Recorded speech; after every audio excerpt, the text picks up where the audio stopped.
Ada for kicking my friend out of my apartment after he wrecked my car and refused to pay for damages? I'm to 5M in a serious bind right now and could use some advice. A few months ago, my friend Dan to 6M hit a rough patch, lost his job, and his girlfriend kicked him out. We've been close for years, so I didn't hesitate when he asked if he could crash on my couch until he got back on his feet.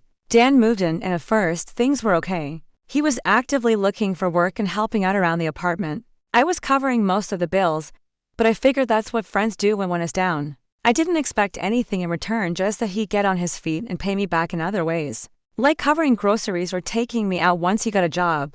But then things started to go south. Dan became more comfortable, and by that, I mean he stopped trying to find work.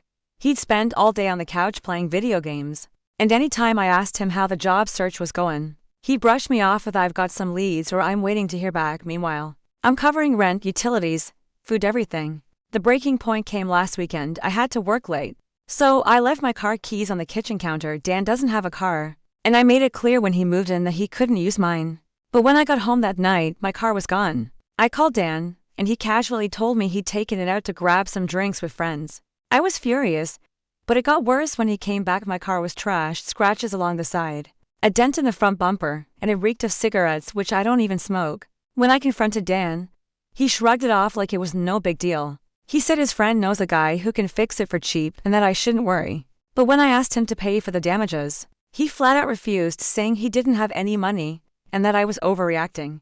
I was livid. This wasn't some minor scratch, it was going to cost me a couple of grand to fix everything.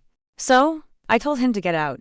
I didn't care where he went or what he did, but I couldn't keep supporting him when he was treating me and my stuff like garbage. Dan flipped out, saying I was abandoning him when he needed me the most. He called me selfish, said I was letting money come between our friendship, and even accused me of never really caring about him. Our mutual friends are split.